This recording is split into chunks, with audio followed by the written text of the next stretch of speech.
చెప్పుకుంటారే గోదారి గట్టు మీద రామసులకునే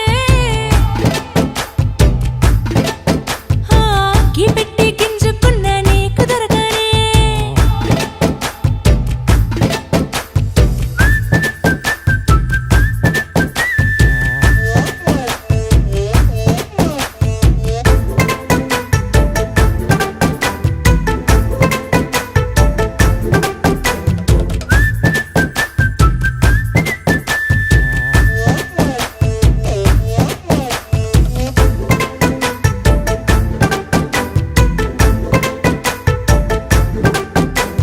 విస్తరి ముందేసి పస్తులు పెట్టావే తీపి వస్తువు చుట్టూ తిరిగే ఈగను చేశావే చీచీ చేసి కేలేని మొగుడు గారండాయ్ గుయ్ గుయ్ గుయ్ గుయ్ అంటూ మీదికి రాకండా వై వై వై గంపెడి పిల్లలతో ఇంటిని నింపావే సాపా